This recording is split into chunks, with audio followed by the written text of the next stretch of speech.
Implication chart method. ये एक अच्छा ग्राफिकल मेथड है जिस पे हम स्टेट्स की इम्प्लीकेशंस को, स्टेट की इक्विवेलेंस को एक चार्ट की शक्ल में ऑब्ज़र्व करते हैं, एनालाइज करते हैं और हम अल्टीमेटली स्टेट्स को रिड्यूस करते हैं। तो स्टार्ट करते हैं हम तमाम स्टेट्स को तमाम दूसरी स्टेट्स के साथ कंपेयर करके उनकी इक्विवेलेंस फाइंड करना चाहते हैं। मसलन स्टेट ए की इक्विवेलेंस विद स्टेट बी हम ऑब्ज़र्व करने में इंटरेस्टेड हैं। स्टेट ए की इक्विवेलेंस स्टेट सी के साथ ऑब्ज़र्व करने में इंटरेस्टेड हैं। स्टेट ए की इक्विवेलेंस स्टेट डी के साथ, स्टेट ए की इक्विवेलेंस स्टेट ई के साथ, स्टेट ए की इक्विवेलेंस स्टेट एफ के साथ, स्टेट ए की इक्विवेलेंस स्टेट जी के साथ, और इसी तरीके से बी स्टेट की तमाम बाकी स्टेट्स के साथ इक्विवेलेंस, सी स्टेट की बाकी तमाम स्टेट्स के साथ इक्विवेलेंस, और तमाम स्टेट्स को आपस में कंपेयर करने में इंटरेस्टेड हैं ताकि हम उनकी इक्विवेलेंस या उनकी इम्प्लीकेशंस को ऑब्ज़र्व करके स्टडी कर सकें। ऐसा स्टडी करने के लिए हम उसको एक ग्राफिकल रिप्रेजेंटेशन चार्ट की शक्ल दे सकते हैं। मसलन हमारे पास स्टेट ए से एफ तक जो स्टेट्स हैं, जो भी हमारे पास स्टेट्स हैं उनको हॉरिजेंटल एक्सिस पर भी मैप किया जाए और उनको वर्टिकल एक्सिस पर भी मैप किया जाए। चूँकि हम किसी स्टेट की इक्विवेलेंस उसके अपने साथ ही ऑब्ज़र्व नहीं करना चाहते, मसलन स्टेट ए की इक्विवेलेंस स्टेट ए के साथ हमें पता है कि ऑलरेडी ये सेम स्टेट्स हैं, इसलिए हम स्टेट ए का कंपैरिजन स्टेट ए से नहीं करना चाहते, स्टेट बी का कंपैरिजन स्टेट बी से नहीं करना चाहते। इस वजह से हमने हॉरिजेंटल एक्सिस के अलोंग मैप करते वक्त कोई एक स्टेट इग्नोर कर दी है और वर्टिकल एक्सिस के अलोंग मैप करते वक्त कोई दूसरी स्टेट इग्नोर कर दी है। तो कन्वीनियंट ये है कि हम हॉरिजेंटल एक्सिस के अलोंग सबसे आखिरी स्टेट को इग्नोर कर लें, ए से एफ तक रिप्रेजेंटेड हैं, जी इग्नोर कर दी गई है, और वर्टिकल एक्सिस के अलोंग सबसे पहली स्टेट को इग्नोर कर दें। ए को हमने नहीं लिखा और बी से जी तक सारी स्टेट्स को यहाँ पर रिप्रेजेंट किया है। अब हम अगर यहाँ पर देखें, मसलन ये जो सेल है ये सेल डी और बी की कंपैरिजन को इंडिकेट कर रहा है। जो इंटरसेक्शन बनता है रो डी का और कॉलम बी का, ये सेल बी और डी स्टेट की कंपैरिजन कंडक्ट करता है, और यही कंपैरिजन एक से ज़्यादा सेल्स पर रिप्रेजेंट हो रहा है। मसलन बी और डी का कंपैरिजन अगेन इस सेल पर भी रिप्रेजेंट हो रहा है। तो हम कोई भी दो स्टेट्स की इक्विवेलेंस जो उनकी इम्प्लीकेशंस दो मरतबा नहीं डिस्कस या एनालाइज करना चाहते, इसलिए हम upper triangular half of the table या चार्ट को इग्नोर कर सकते हैं और इस तरह का रिड्यूस टेबल फॉर्म कर सकते हैं। ये रिड्यूस टेबल हम यूज़ करके अब हर एक स्टेट को हर दूसरी स्टेट के साथ एनालाइज करते हैं। तो सबसे पहले स्टेट ए को स्टेट बी के साथ कंपेयर करते हैं, उनकी इम्प्लीकेशंस देखते हैं। स्टेट ए फर्स्ट कॉलम को रिप्रेजेंट कर रहा है और स्टेट बी फर्स्ट रो से रिप्रेजेंट हो रही है। तो इनकी जो इंटरसेक्शन सेल है, ये वाला सेल, यहाँ पर हम डिस्कस करते हैं स्टेट ए की और स्टेट बी की इक्विवेलेंस के पैरामीटर्स, या उसको यहाँ पर इंडिकेट करते हैं। तो सबसे पहला स्टेप ये है, जब दो स्टेट्स को कंपेयर कर रहे हैं तो सबसे पहले हम देखेंगे कि आया उनकी आउटपुट सेम है। अगर आउटपुट सेम है तो फिर हम नेक्स्ट स्टेट्स के एनालिसिस को परसू करेंगे। अगर आउटपुट्स ही डिफरेंट आ जाती हैं तो इनकी आपस में कोई इक्विवेलेंस होल्ड नहीं करती, हम इस कंपैरिजन को इग्नोर करके नेक्स्ट कंपैरिजन देखेंगे। तो अगर ए और बी को कंपेयर किया जाए तो यहाँ पर आउटपुट्स दोनों in first and second row की सेम आती हैं, इसलिए हम कंपैरिजन करना चाहिए। तो फिर हम देखेंगे for the case of input x is equal to 0, A और बी की नेक्स्ट स्टेट्स क्या बनती हैं। तो फर्स्ट पेयर जो हमारे पास बन रहा है नेक्स्ट स्टेट का वो ए डैश सी बनता है, और फॉर द केस हमारे पास जो नेक्स्ट इनपुट आती है, for the case of input x is equal to 1, A और बी का कंपैरिजन करते वक्त वो बी एंड डी बनता है। तो हम स्टेट ए जो फर्स्ट कॉलम है और स्टेट बी जो कि फर्स्ट रो है, उनके इंटरसेक्शन वाले सेल पर यहाँ पर स्टेट ई फर्स्ट रो से रिप्रेजेंटेड है और स्टेट बी जो है वो सेकंड रो से रिप्रेजेंटेड है। तो उनको इन फर्स्ट टू रोज़ को देख करके पहला पेयर हमने A and A dash C का बनाया है, जो कि next state from A B to A C बनती है for the case of input X is equal to 0, और सेकंड पेयर हमने बी डैश डी इंडिकेट किया है। इसी तरीके से अब हम फर्स्ट रो जो स्टेट ए है इसको स्टेट सी जो कि थर्ड रो है उसके साथ अगर कंपेयर करें, तो पहला स्टेप ये है, हमने डिस्कस किया है कि हम सबसे पहले आउटपुट देखनी चाहिए। तो फर्स्ट एंड थर्ड रो की आउटपुट्स यहाँ पर सेम आती हैं, तो फिर हम नेक्स्ट स्टेट को ऑब्ज़र्व करते हैं। नेक्स्ट स्टेट के अंदर जो x is equal to 0 input का केस था, तो a से ट्रांजिशन होकर a पर ही हो रही है और c से ट्रांजिशन भी a पर हो रही है। तो बेसिकली नेक्स्ट स्टेट दोनों केसेस में सेम आ रही है, तो यहाँ पर x इज इक्वल टू 0 की सूरत में इक्वलेंस नज़र आ रही है, तो हम उसको इंडिकेट नहीं करते। For the case x is equal to 1, b से ट्रांजिशन होकर के d पर जा रही है, तो हम यहाँ पर b और d जो हैं वो डिफरेंट इनपुट्स हैं, तो हम उनको इंडिकेट करते हैं। तो हमारे पास जब सेल ए का जब स्टेट ए का स्टेट सी से कंपैरिजन किया, तो जो इंटरेस्टिंग कंडीशन ऑफ इम्प्लीकेशन है वो बी और डी का सेट है, तो बी डैश डी का सेट हमने यहाँ पर इंडिकेट किया है। अब अगर हम फर्स्ट रो को ऑब्ज़र्व करें स्टेट ट्रांजिशन टेबल के अंदर, और इसको अगर स्टेट ए को स्टेट डी से कंपेयर करें, तो स्टेट ए और स्टेट डी का जो कंपैरिजन है वो यहाँ पर इस सेल से इंडिकेट किया जाए, या इस सेल से इंडिकेट किया जा सकता है डी एंड ए के इंटरसेक्शन वाले सेल से। तो इनको कंपेयर करें तो इनकी आउटपुट जो है वो सबसे फर्स्ट स्टेप हम देखेंगे कि क्या आउटपुट्स सेम आती हैं। आउटपुट्स जो हैं वो सेम नहीं हैं। For the case of present state A, input 1 आने की सूरत में 0 पर ट्रांजिशन हो रही है, और प्रेजेंट स्टेट डी होने की सूरत में ट्रांजिशन जो है वो इनपुट 1 होने की सूरत में 1 पर हो रही है। तो ये डिफरेंट आउटपुट्स हैं, तो फर्दर कंपैरिजन की ज़रूरत नहीं है। ऐसे सेल्स जहाँ पर आउटपुट डिफरेंट आती है हम उनको स्ट्रेट अवे एलिमिनेट कर सकते हैं, वहाँ पर कोई इम्प्लीकेशन होल्ड नहीं करती। तो हम ए और डी का जब हमने कंपैरिजन किया तो आउटपुट्स डिफरेंट थी, इसलिए हमने इस सेल को इग्नोर कर लिया।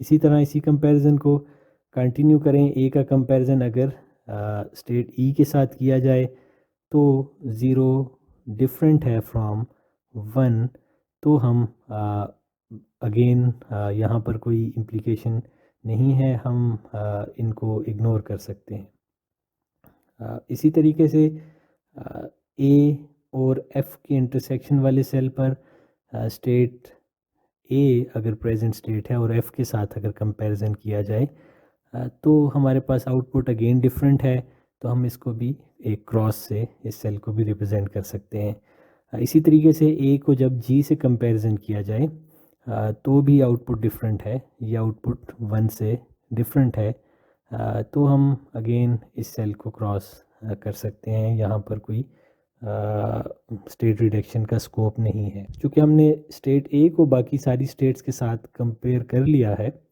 तो अब हम स्टेट बी को देखते हैं। स्टेट बी को बाकी तमाम स्टेट्स के साथ 1 बाय 1 कंपेयर करते हैं। बी को ए से कंपेयर कर चुके हैं, तो बी और ए का कंपैरिजन दोबारा नहीं करेंगे, बी को सी से कंपेयर करेंगे एज फर्स्ट ऑप्शन। तो बेसिकली ये हॉरिजॉन्टल एक्सिस के अलॉन्ग जो बी का कॉलम है और वर्टिकल एक्सिस के अलॉन्ग जो सी की रो है, इनका इंटरसेक्शन जो सेल है वो बेसिकली बी एंड डी का कंपैरिजन इंडिकेट कर रहा है।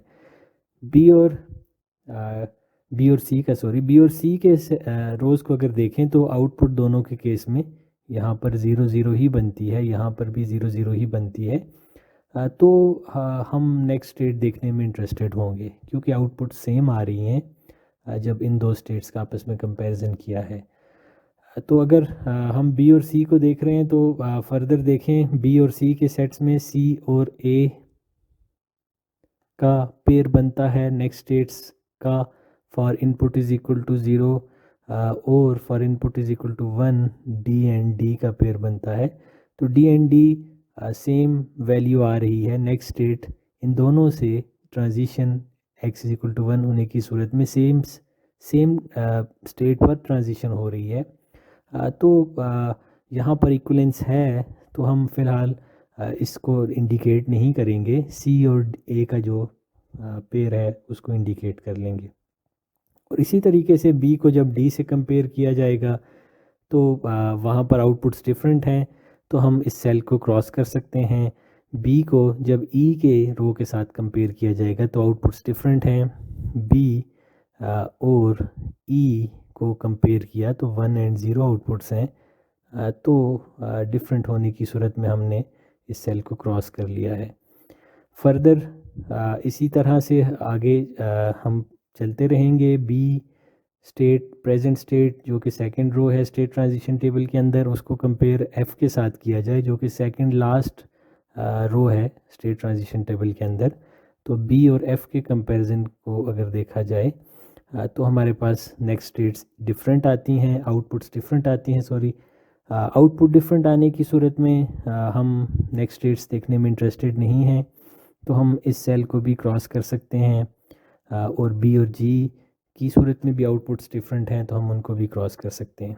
अब हम स्टेट बी को भी बाकी तमाम स्टेट्स के साथ कंपेयर कर चुके हैं, तो हम स्टेट सी का कंपैरिजन बाकी सारी स्टेट्स के साथ करते हैं। तो सबसे पहले स्टेट सी को स्टेट डी से कंपेयर किया जाए, स्टेट सी और स्टेट डी को कंपेयर किया जाए तो हमारे पास आउटपुट्स डिफरेंट आती हैं, 0 एंड 1 आउटपुट डिफरेंट है, तो हम इस सेल को भी क्रॉस कर लेंगे। सी को अगर ई के साथ कंपेयर किया जाए, सी को अगर हम ई से कंपेयर करें तो सी और ई के आउटपुट्स भी डिफरेंट हैं, तो हम इस सेल को भी क्रॉस कर सकते हैं। इसी तरीके से सी एंड एफ़ का कंपैरिजन किया जाए तो वहाँ पर भी आउटपुट्स डिफरेंट हैं। सी की रो को जी की रो के साथ कंपेयर किया जाए स्टेट ट्रांजिशन टेबल के अंदर, तो आउटपुट्स जो हैं वो डिफरेंट बनती हैं, तो हम सी और जी का जो सेल है उसको भी क्रॉस कर सकते हैं। नेक्स्ट कॉलम पर मूव करते हैं जो कि डी का कॉलम है। अब हम सी की कंपैरिजन कर चुके हैं तमाम बाकी स्टेट्स के साथ, तो हम स्टेट डी का कंपैरिजन बाकी तमाम स्टेट्स के साथ करते हैं। सबसे पहले स्टेट डी को स्टेट ई से कंपेयर किया जाए। डी इस कॉलम से रिप्रेजेंटेड है और ई इस रो से रिप्रेजेंटेड है, तो डी और ए का कंपैरिजन के दौरान हम देखेंगे सबसे पहले आउटपुट, तो आउटपुट सेम बनती है, 0 0 एंड 1 1। सेम आउटपुट होने की सूरत में हम नेक्स्ट स्टेप पर जाएंगे और हम नेक्स्ट स्टेट्स देखेंगे, नेक्स्ट पेयर ऑफ स्टेट्स देखेंगे for two different values of input. मसलन यहाँ पर जो हमारे पास सेट्स बनते हैं वो ई ए बनता है, तो हम ई ए या ए ई को इंडिकेट कर लेंगे। दूसरा जो पेयर बनता है वो एफ एफ है, तो चूँकि ये सेम स्टेट है, डी और ई से ट्रांजिशन इनपुट 1 आने की सूरत में एफ़ पर ही होती है दोनों स्टेट से, तो इसलिए हम उसको इंडिकेट नहीं कर रहे क्योंकि वो ऑलरेडी इक्विवेलेंट स्टेट है या सेम स्टेट है एग्जैक्टली। डी और एफ़ का अगर कंपैरिजन किया जाए, डी एंड एफ़ को कंपेयर किया जाए, डी को अगर एफ़ से कंपेयर करें तो हमारे पास आउटपुट सेम है, दोनों सूरतों में 0 1 0 1 का सेट बनता है।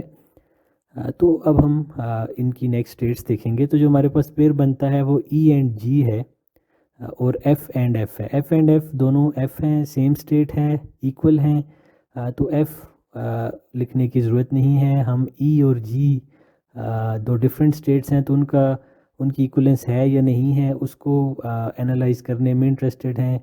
एफ़ ऑलरेडी दोनों इक्वल ही हैं, इसलिए हम उनको नहीं लिखेंगे। ई और जी डिफरेंट स्टेट्स हैं, तो उनकी इक्वलेंस स्टडी करने में इंटरेस्टेड हैं, तो ई एंड जी का जो पेयर है उसको इंडिकेट करेंगे। यहाँ इस सेल से हम डी और जी का कंपैरिजन कंडक्ट करेंगे।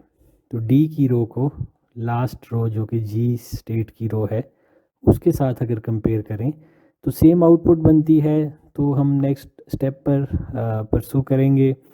जो फर्स्ट पेयर बनता है डी और जी के कंपैरिजन से वो ई ए है, और जो सेकंड पेयर बनता है वो एफ एफ है। F F being same state, हम एफ एफ को इग्नोर कर लेंगे और ई एंड जी को ए एंड ई को इंडिकेट कर सकते हैं। तो इसको ए डैश ई लिखा जाए या ई डैश ए लिखा जाए, उससे कोई फ़र्क नहीं पड़ता। हम दोनों को कंपेयर करना चाहते हैं कि आया ये इक्विवेलेंट स्टेट्स हैं कि नहीं हैं, वो अल्टीमेटली हम फाइंड आउट करना चाहते हैं। और इसी तरीके से जब ई को स्टेट एफ से कंपेयर किया जाए, हम ई का जो रो है उसको एफ की रो से कंपेयर करें, इन दोनों एडजेसेंट रोज़ को कंपेयर करें तो आउटपुट सेम आती है। तो हमें कंपैरिजन करना चाहिए। फर्स्ट जो इनपुट की वैल्यू बनती है ज़ीरोज़ पर, जो पेयर मिल रहा है हमें वो ए डैश जी है, तो हम ए डैश जी इंडिकेट कर सकते हैं। और सेकंड जो पेयर बनता है x is equal to 1 input आने की सूरत में, वो एफ ही है, सेम स्टेट है, नेक्स्ट स्टेट सेम आती है। तो इनकी इक्वलेंस ऑलरेडी है, इसको हम फाइंड आउट करना का फ़ायदा नहीं है। हमें पता है कि एफ के इक्वल ही है, तो उसको हम इंडिकेट नहीं कर रहे। आउटपुट सेम होने की सूरत में हम कंपैरिजन कर रहे हैं ई स्टेट का जी स्टेट के साथ, और ये कंपैरिजन इस सेल से इंडिकेट कर रहे हैं। तो हम ई एंड जी का कंपैरिजन जब कंडक्ट कर रहे हैं तो इस ख़ास केस के अंदर आउटपुट्स हमारे पास 1 एंड 1 ही आती है, सेम आउटपुट्स हैं, ज़ीरो आउटपुट्स हैं। तो हम नेक्स्ट स्टेट देखने में इंटरेस्टेड होंगे कि स्टेट्स एक इक्वलेंस है या नहीं है। तो यहाँ पर x इज इक्वल टू 0 की सूरत में स्टेट ए में भी नेक्स्ट स्टेट ए ही आती है। स्टेट ई से ही ए पर ट्रांजिशन है और स्टेट जी से भी ट्रांजिशन ए पर ही है, तो ये दोनों सेम हैं। तो ये इंटरेस्टिंग केस है। हम अगर इनपुट 1 आने की सूरत में देखें तो भी जो नेक्स्ट स्टेट्स बनती हैं वो सेम ही बनती हैं। तो ए डैश ए का जो पेयर है उसमें दोनों सेम स्टेट्स हैं, तो वो already same states equal states हैं। एफ़ और एफ़ दूसरी इनपुट के केस में भी वही स्टेट्स आ रही हैं। तो ऐसे सेल्स को ही को हम फाइंड करने में इंटरेस्टेड हैं जिनमें इक्वलेंसी होल्ड करती है, और हम उनकी मदद से फिर स्टेट्स को रिड्यूस कर सकते हैं। तो हमें एक ऐसा सेल मिला है जहाँ पर आउटपुट्स भी सेम हैं और pair of next states for the case of input 0 and 1 same ही बनते हैं दोनों पेयर्स। तो इसलिए हमने इस सेल को एक टिक मार्क से इंडिकेट किया है। कंपैरिजन आगे कंटिन्यू करें तो हमारा स्टेट एफ और स्टेट जी का कंपैरिजन रहता है। हम ई का कंपैरिजन कर चुके हैं सारी स्टेट्स के साथ। अगर एफ एंड जी को कंपेयर किया जाए तो आउटपुट सेम बनती है। आउटपुट सेम आने की सूरत में हम नेक्स्ट स्टेट देखेंगे तो input x is equal to 0 की सूरत में जी एंड ए का पेयर बनता है। तो जी एंड ए या ए एंड जी का पेयर हमने लिखा, और सेकंड पेयर में दोनों स्टेट्स एग्जैक्टली सेम हैं। तो किसी स्टेट का अपने साथ ही हम इक्वलेंस देखने में या एनालाइज करने की ज़रूरत हमें नहीं है, क्योंकि वो ऑलरेडी सेम स्टेट्स हैं। तो इस तरीके से हम इस सारे टेबल को फिल कर सकते हैं। वंस ये टेबल फिल कर लिया तो फिर हम उसके बाद 1 बाय 1 सारे सेल्स जो हमने फिल किए हैं एक आइटरेटिव प्रोसेस की तरह हम दोबारा से उनको देख सकते हैं। मसलन सबसे पहला हमने जो सेल फिल किया है वो comparison of state A with state B है।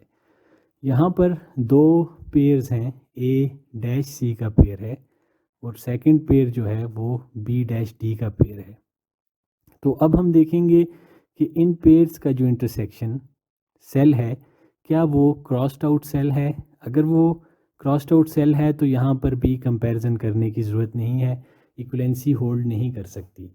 मसलन ए डैश सी को एनालाइज करने के लिए जो ए का कॉलम है वो ये है फर्स्ट कॉलम, और जो सी का कॉलम है रो है वो ये रो है। इनका इंटरसेक्शन देखा जाए तो बी डैश डी बनता है।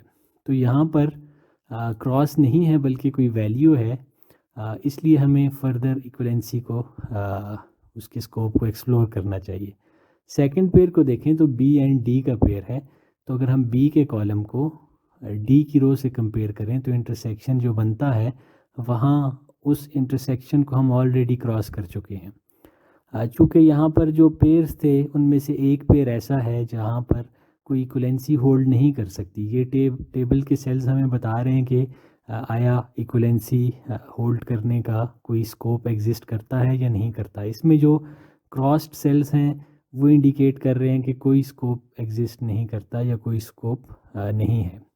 तो यहाँ पर बी एंड डी का जो पेयर था, हमने डी और बी के जो आपस में ट्रांजिशन या इक्वलेंसी का हमने जो सेल फिल आउट किया है, वहाँ पर हमने देखा था कि कोई स्कोप एग्जिस्ट नहीं करता। इसलिए चूँकि ये एग्जिस्ट नहीं करता तो इसका मतलब है कि ये फर्स्ट बी एंड ए की भी इक्वलेंसी होल्ड नहीं कर सकती, तो हम इसको भी क्रॉस कर लेते हैं। तो हम इस तरीके से जहाँ पर वैल्यूज़ जिन सेल्स में लिखी थी उनको फर्दर एक्सप्लोर करते हैं। तो अगर कोई मज़ीद सेल्स भी कंपैरिजन में से रिड्यूस किए जा सकते हैं, एलिमिनेट किए जा सकते हैं, तो हम उनको रिड्यूस करेंगे।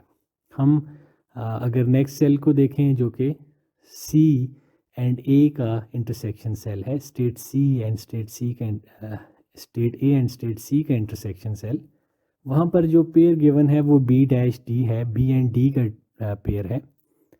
बी एंड डी की इक्विवेलेंसी देखने के लिए हम बी एंड डी के रोज़ एंड कॉलम्स को देखते हैं। तो बी का कॉलम ये है और डी की रो हमारे पास ये इंडिकेटेड है। तो इनका जो बी एंड डी का इंटरसेक्शन पॉइंट है वो ऑलरेडी क्रॉस्ड है, तो इसका मतलब है कि यहाँ पर इक्विवेलेंसी होल्ड नहीं कर सकती इन दो स्टेट्स के दरमियान, बी एंड डी की। तो यहाँ पर सी से next state B and D आ रही थी, तो यहाँ पर भी कोई इम्प्लीकेशन नहीं है, तो हम इसको भी क्रॉस कर सकते हैं। फर्दर थर्ड सेल को देखें जहाँ पर हमने वैल्यू सब्स्टिट्यूट की थी, तो ये सी एंड बी का कंपैरिजन है और नेक्स्ट स्टेट का जो पेयर बनता है वो ए डैश सी है। यहाँ पर भी अगर हम देखें ए डैश सी, ए और सी के सेल्स को, तो बेसिकली ए एंड सी के सेल्स को, तो हम उसको क्रॉस कर चुके हैं ऑलरेडी, तो इसको भी क्रॉस कर लेंगे। ए एंड ई के कंपैरिजन करें तो ए एंड ई की इंटरसेक्शन पर भी क्रॉस है, तो हम इस सेल को भी एलिमिनेट कर लेंगे। ई एंड जी जो कि डी एंड एफ के कंपैरिजन में पेयर बनता था, तो वहाँ पर अगर ई एंड जी को एनालाइज किया जाए तो ई का कॉलम सेकंड लास्ट कॉलम है और जी की रो लास्ट रो है, तो वहाँ पर क्रॉस्ड आउट नहीं है। तो यहाँ पर स्कोप है इक्वलेंसी देखने का। तो जब हमने डी एंड एफ की कंपैरिजन के वक्त देखा तो इस सेल के अंदर स्कोप एग्जिस्ट करता है, क्योंकि यहाँ पर जो पेयर गिवन है ई जी का, ई जी पर कोई क्रॉस हमने नहीं लगाया। तो हम अगले यहाँ पर स्कोप एग्जिस्ट करता है। हम नेक्स्ट स्टेट को देखते हैं, नेक्स्ट सेल को देखते हैं। नेक्स्ट सेल जो है वो डी का कॉलम और जी की रो को कंपैरिजन कर रहा है, और यहाँ पर वैल्यू जो पेयर गिवन है वो ए ई का है। ए इस कॉलम से इंडिकेटेड है और ई इस रो से इंडिकेटेड है। इनके इंटरसेक्शन सेल के ऊपर क्रॉस हम लगा चुके हैं। इसको मद्देनज़र रखते हुए हम इस सेल को भी क्रॉस कर सकते हैं। जो बाकी सेल रहते हैं वो ई और एफ के कंपैरिजन वाला सेल था, जिसमें वैल्यू जो पेयर गिवन है वो ए डैश जी है। ए और जी को अगर देखा जाए तो ए फर्स्ट कॉलम से रिप्रेजेंटेड है और जी लास्ट रो से रिप्रेजेंटेड है, और इनके इंटरसेक्शन सेल पर हम एक क्रॉस लगा चुके हैं, लिहाजा यहाँ पर कोई स्कोप नहीं है हम इक्वलेंसी मज़ीद देख सकें। इसी तरीके से सिर्फ एक सेल रह गया है जो कि लास्ट सेल था, जो कि एफ़ स्टेट और जी स्टेट का कंपैरिजन बता रहा है, और इन स्टेट से जो नेक्स्ट स्टेट का केस डिटरमाइन हो रहा है वो ए और जी का पेयर है। ए और जी को अगर हम देखें कि हम ऑलरेडी उसको अपनी पॉसिबिलिटी ऑफ इक्वलेंस की लिस्ट से इग्नोर तो नहीं कर चुके, एलिमिनेट तो नहीं कर चुके, तो ए फर्स्ट कॉलम से रिप्रेजेंटेड है, जी जो है फर्स्ट लास्ट रो से रिप्रेजेंटेड है। इनकी इंटरसेक्शन के ऊपर हम ऑलरेडी क्रॉस लगा चुके हैं, तो हम यहाँ पर भी क्रॉस लगा लेंगे। तो ये आइट्रेटिव प्रोसेस है। अगर इस सारी चीज़ के दौरान अगर किसी नई जगह पर क्रॉस लगा होता तो हम फिर आइट्रेटिवली उसको भी दोबारा से एनालाइज करते। तो यहाँ इस केस में हम यहाँ पर कंक्लूड कर लेंगे, क्योंकि हमने दो स्टेट्स डिटरमाइन या दो पॉसिबिलिटीज़, दो स्टेट्स की इक्विवेलेंसीज़ की पॉसिबिलिटीज़ डिटरमाइन कर ली हैं। तो दो सेल्स ऐसे हैं जहाँ पर टिक इंडिकेट हुआ है इस सारे आइटरेटिव प्रोसेस के बाद। इस ख़ास एग्जांपल में फर्स्ट सेल जो है वो एफ की रो और डी की कॉलम की इंटरसेक्शन को इंडिकेट कर रहा है। एफ और डी आपस में इक्विवेलेंट स्टेट्स हैं। सेकंड इंटरसेक्शन या जो इक्विवेलेंट स्टेट हमें मिली हैं वो ई के कॉलम और जी की रो की इंटरसेक्शन पर हैं। तो बेसिकली हम कह सकते हैं कि जी और ई जो हैं वो इक्विवेलेंट स्टेट्स हैं। तो इनको हम यूज़ करके रिड्यूस्ड स्टेट्स का एक स्टेट टेबल और स्टेट फ्लो डायग्राम ड्रॉ कर सकते हैं। मसलन देखते हैं आगे चल के कि हमारे पास ये दो इंटरेस्टिंग इक्वालिटीज़ या इक्विवेलेंस स्टेट्स हमें मिली हैं, जी और ई और एफ और डी। तो इसमें फर्स्ट इक्विवेलेंसी को पहले देखते हैं जो कि जी इज़ इक्वल टू ई है। तो इसको यहाँ पर कोई ओवरलैपिंग वेरिएबल्स नहीं है। ये एक थोड़ा सा सिंपलर केस है।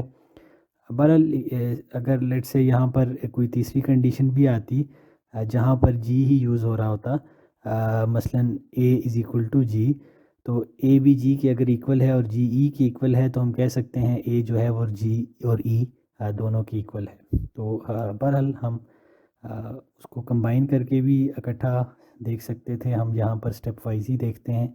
जी इज़ इक्वल टू ए, ई की फ़र्स्ट हमने इक्वलेंसी डिटरमाइन की है। तो स्टेट ट्रांजिशन टेबल के अंदर जहाँ जहाँ पर जी है उसको रिप्लेस किया जा सकता है, उसको इंडिकेट करके। जैसे यहाँ पर दो ऐसे सेल्स हैं जहाँ पर जी है, इनको रिप्लेस करके ई लिखा जा सकता है। हमने जी को ई से इसलिए रिप्लेस किया है क्योंकि ई ऑर्डर में पहले आता है और जी ऑर्डर में हायर ऑर्डर पर है, तो इसलिए हमने जी को रिप्लेस किया है ताकि हम बाद वाली स्टेट को एलिमिनेट कर सकें। उसके बाद वंस रिप्लेस कर लें तो अगर रिप्लेस करने के बाद कोई ऐसी स्टेट्स हैं जो एग्जैक्टली ऐसे रोज़ हैं जो एग्जैक्टली सेम रोज़ बनती हों, तो हम उनमें से किसी एक रो को चूँकि वो रिडेंडेंट स्टेट्स हैं को रिप्रेजेंट कर रही हैं, सेम एग्जैक्टली रोज़ हैं, तो उनमें से किसी एक को एलिमिनेट किया जा सकता है। तो जब जी इज़ इक्वल टू ई की वजह से जी को रिप्लेस करके ई किया था तो हमारे पास ये दो सेल्स, ये दो रोज़ ऐसी बनती हैं जहाँ पर एग्जैक्टली बेसिकली ये दोनों रोज़ एग्जैक्टली सेम हैं। तो हम इनमें से लेट से लास्ट वाली रो को इंडिकेट करके उसको एलिमिनेट कर सकते हैं। तो हमने फर्स्ट इक्वलेंसी को अप्लाई कर दिया और स्टेट्स जो हैं वो 6 पर रिड्यूस होकर आ गई हैं। F is equal to D determine हुआ था, तो हम F is equal to D को भी एफ़ को डी से रिप्लेस करते हैं। तो इस टेबल के अंदर हम एफ़ अगर इंडिकेट कर लें तो हम उनको रिप्लेस करके डी लिख सकते हैं। वंस रिप्लेस कर लें तो फिर हम कोई रिडेंडेंट रोज़ को इंडिकेट करेंगे। कोई अगर सेम रो एक से ज़्यादा मरतबा आ रही है तो इसको इंडिकेट करने के बाद उनमें से किसी एक को ख़त्म किया जा सकता है। तो जितनी भी स्टेट इक्विवेलेंट कंडीशन जितनी भी हम यहाँ से प्रोसेस से आइडेंटिफाई करेंगे उन सब को वन बाय वन अप्लाई करके या उनको कंबाइन करके अप्लाई करके हम रिड्यूस्ड स्टेट टेबल बना सकते हैं। तो मेथड 2 के थ्रू भी हम उसी रिड्यूस टेबल को हमने फाइंड किया है जहाँ पर 5 स्टेट्स हैं। एग्जैक्टली ये वही स्टेट फ्लो डायग्राम है और ये वही स्टेट ट्रांजिशन टेबल है जो हमने मेथड 1 के थ्रू फाइंड किया था। तो यहाँ पर कंक्लूड होता है स्टेट रिडक्शन का पार्ट। हम स्टेट्स को रिड्यूस करना चाहते हैं तो हमने एक ख़ास एग्जांपल को लेकर के दो डिफरेंट मेथड्स के थ्रू स्टेट्स को रिड्यूस किया है। मेथड 1 जो है वो सिंपलर है और वही आपकी टेक्स्ट बुक में भी गिवन है और उसी को ही ज़्यादा डिस्कस किया है, उसी को आसान है मैनुअली उसको सॉल्व करना। तो आप ज़्यादा अपना प्राइम फोकस उसी पर रखिए। मेथड 2 जो है वो भी इंटरेस्टिंग है, लेकिन चूँकि वो आपकी टेक्स्ट बुक में नहीं है तो जस्ट एक एज एडिशनल टॉपिक और interesting way of reducing states मैंने उसको डिस्कस किया है। अगर आप उसको फर्दर एक्सप्लोर करना चाहते हैं तो ज़रूर कीजिए। बहरहाल चूँकि टेक्स्ट बुक में नहीं है तो वो शायद मेथड 2 जो है वो कोर्स का पार्ट एज सच नहीं होगा। बहरहाल आपको जो मेथड अपील करता है आप उसको यूज़ करके स्टेट रिडक्शंस कर सकते हैं। दोनों मेथड्स का जो अल्टीमेट एंड रिज़ल्ट आता है स्टेट रिडक्शंस का वो सेम ही आएगा। दोनों मेथड्स तमाम पॉसिबिलिटीज़ आइटरेटिव फैशन के अंदर इक्विवेलेंट स्टेट्स की आइडेंटिफाई करके दो मुख्तलिफ अंदाज में परसू करके लेकिन जो एंड ऑप्टिमाइज्ड सिनेरियो बनता है स्टेट मशीन का वो दोनों अप्रोचेस से सेम ही आएगा।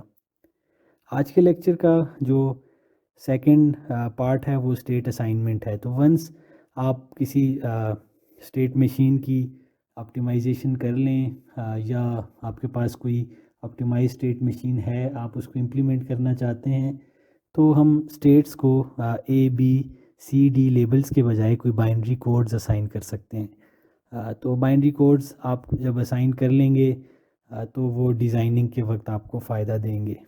मसलन यहाँ पर 4 स्टेट्स थी ए से लेकर के डी तक। तो चूँकि 4 स्टेट्स हैं तो वो दो ए एंड बी दो फ्लिप फ्लॉप की मदद से 4 स्टेट्स रिप्रेजेंट की जा सकती हैं 0 से लेकर के 1 तक के कम्बिनेशन। तो हम हर स्टेट को कोई बाइनरी कोड असाइन कर लेंगे यूनिक बाइनरी कोड और हम स्टेट ए को मसलन रिप्लेस करके 0 लिख सकते हैं और ये दो अलग फ्लिप फ्लॉप्स में स्टोर होंगे और जब 0 स्टोर्ड है दो फ्लिप फ्लॉप्स के अंदर A and B flip flops के अंदर तो वो स्टेट ए को रिप्रेजेंट करेगा और जब 1 स्टोर्ड है मसलन तो वो स्टेट सी को रिप्रेजेंट करेगा।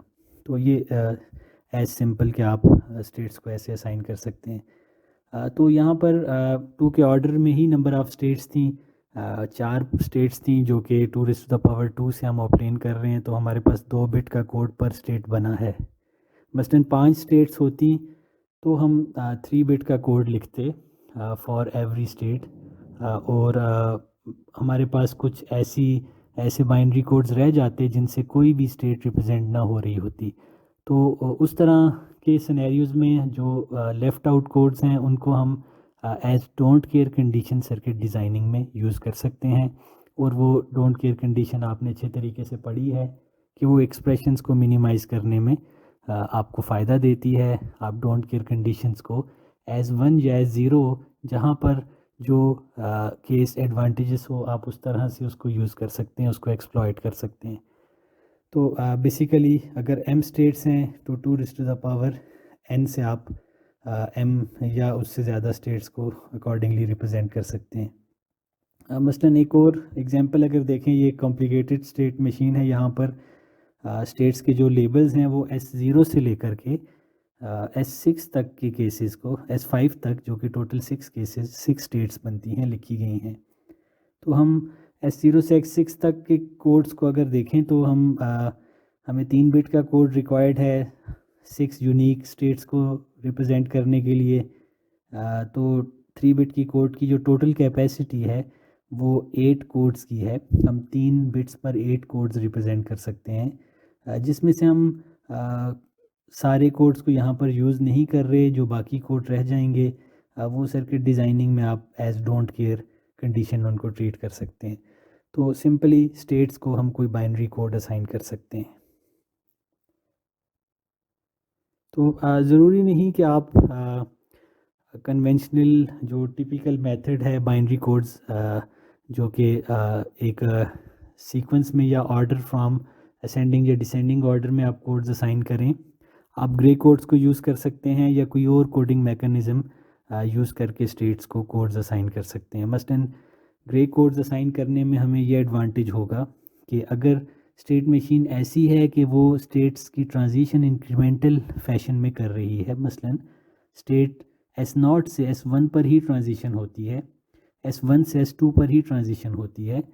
तो फिर अगर ग्रे कोड्स असाइन कर दिए जाएंगे तो दो कंसेक्टिव स्टेट्स ऐसे दो कोड्स से रिप्रेजेंट होंगे जिनमें जस्ट 1 बिट ट्रांजिशन है। तो अगर स्टेट ट्रांजिशन होती है तो कॉम्प्लिकेटेड स्टेट मशीन्स के केस में अगर स्टेट लेट्स से पर स्टेट 10 बिट से रिप्रेजेंटेड है स्टेट ट्रांजिशन होने की सूरत में अगर एक बिट ही चेंज हो चूँकि ग्रे कोड्स जो इंश्योर करते हैं कि दो कंसेक्टिव बिट्स जो हैं जो कोड्स हैं दो कंसेक्टिव उनमें जो ट्रांजिशन है इन बिट्स वो जस्ट कोई एक बिट ही ट्रांसफॉर्म होता है। तो हम अपनी पावर सेव करेंगे। अब आपके पास जो फ्लिप फ्लॉप्स लगे हैं, हर फ्लिप फ्लॉप इन कोड्स में से एक बिट डेटा को स्टोर कर रहा है। तो सारे बिट्स को अगर चेंज हम नहीं कर रहे, किसी एक बिट को ही ट्रांसफॉर्म करना है, तो किसी एक फ्लिप फ्लॉप की वैल्यू ही चेंज करनी होगी। तो हमें कम एनर्जी कंज्यूम करनी होगी इस प्रोसेस को इंश्योर करने के लिए। तो ग्रे कोड्स उस तरह की स्टेट मशीन्स में आपको फ़ायदा देते हैं जहाँ पर ट्रांजिशन जो है वो कंसेक्टिव या इंक्रीमेंटल ए से बी, बी से सी, सी से डी, और इस तरह ऑर्डर के अंदर या काउंटर्स, फॉर एग्जांपल काउंटर्स की एग्जांपल ले लीजिए, जो जहाँ पर आप काउंट करें, आपकी आउटपुट सर्किट की काउंट कर रही हो, पर क्लॉक साइकिल उसमें इंक्रीमेंट हो रहा हो, तो आप ए से बी पर ही ट्रांजिशन करेंगे और बी से सी पर ही। तो ऐसी स्टेट मशीन्स में आप को ग्रे कोड फ़ायदा देगा, ग्रे कोड से अगर आप स्टेट्स असाइन की जाएँ। इसी तरीके से स्टेट असाइनमेंट ऐसी भी हो सकती है, मसलन वन हॉट के आपके पास मल्टीपल अगर स्टेट्स हैं, आपके पास एक ए से लेकर ई तक स्टेट्स हैं, तो हम यहाँ पर 5 बिट का कोड पर स्टेट अगर असाइन कर लें, और लीस्ट सिग्निफिकेंट बिट पर 1 होने का मतलब है कि आप पहली स्टेट को रिप्रेजेंट कर रहे हैं, और इन सारे बिट्स में से एक वक्त में किसी एक पर ही लॉजिक हाई हो सकती है। तो जिस इंडेक्स वाले बिट पर लॉजिक हाई है वो उस स्टेट को रिप्रेजेंट करेगा। फर्स्ट बिट की वैल्यू हाई है तो फर्स्ट स्टेट है, 0th बिट की वैल्यू हाई है तो 0th स्टेट है, फॉर एग्जांपल। तो ऐसा करने से हमारे पास रिप्रेजेंटेशन सिंपलर हो जाएगी। बहरहाल सर्किट ऑप्टिमाइज़ होने के बजाय लार्ज हो जाएगा, सर्किट की कॉस्ट बढ़ जाएगी, डिज़ाइनिंग का प्रोसेस सिंपलर ज़रूर हो जाएगा, लेकिन ज़्यादा फ्लिप फ्लॉप्स रिक्वायर्ड होंगे, क्योंकि अब 3 बिट्स पर अगर एक स्टेट रिप्रेजेंट हो सकती थी, तो यहाँ पर हमने उसी स्टेट को रिप्रेजेंट करने के लिए 5 बिट्स यूज़ किए हैं। तो बेसिकली 3 के बजाय 5 फ्लिप फ्लॉप्स यूज़ करने पड़ेंगे, और स्टेट की और जो सर्किट की कॉस्ट है, जो साइज़ है, वो इंक्रीज़ कर जाएगा। एज़ होमवर्क आप कोई एग्जांपल स्टेट मशीन लेकर के उस पर ये दोनों डिस्कस्ड मेथड्स को प्रैक्टिस कीजिए, और state reduction, state optimization perform कीजिए। स्टेट रिडक्शन, स्टेट ऑप्टिमाइजेशन या मिनिमाइजेशन का स्टेप काफ़ी इम्पॉर्टेंट है, क्योंकि ड्यूरिंग डिज़ाइनिंग स्टेज हम इस चीज़ की परवाह नहीं करते कि स्टेट मशीन ऑप्टिमाइज्ड आ रही है कि नहीं। वहाँ डिज़ाइनिंग के वक्त प्राइम फोकस स्टेट की फंक्शनैलिटी, स्टेट मशीन की फंक्शनैलिटी को ठीक तरीके से स्टेट फ्लोज के साथ रिप्रेजेंट करने पर फोकस होता है।